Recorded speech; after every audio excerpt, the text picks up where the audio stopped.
Trener, čekamo start trke. Trka Tomsin je puštena, vatrena maca i Martin Mister je uz barijeru Maksima i Tadija, iza njih Antigora, dakle Maksima uz Maksimu Tadija, sada s polja na čelo izlazi Martin Misterija, pa Lazardan, pa Tadija, Maksima, pa vatrena maca, sada vatrena maca, pa Maksima, Martin Misterija, Lazardan, Tadija, Maksima i vatrena maca, Maksima na četvrtoj, vatrena maca na petoj poziciji, Major Dule sada na drugoj poziciji, Major Dule na čelu trke Martin Misterija, Major Dule Lazardan, Tadija na četvrtoj poziciji, Martin Misterija i dalje diktina tempo, i dalje je na prvoj poziciji, tu su i Major Dule i Lazardan i Tadija, iza njih Maksima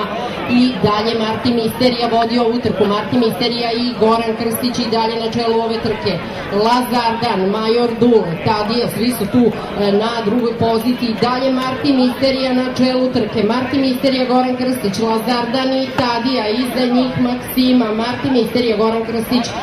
Tadija sa Rizanom Sakićem u sedlu na drugoj poziciji, Lazardan na trećem mestu, krenula je Maksima tamo na četvrtoj poziciji, ušli smo u ciljnu ravninu 300 metara od cilja, Martin Misterija na čelu trke, Tadija kroz sredinu, s polja napadaju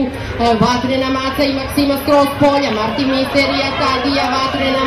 vatrena maca skroz polja i Željko Ilić, Martin Misterija se ne da, pokušava i Tadija i Rizvan Sakić, ne da se Martin Misterija, onako kako je bilo i ranih godina, drugi prolazi Tadija, treća stiže vatrena maca, Maksima tek četvrta.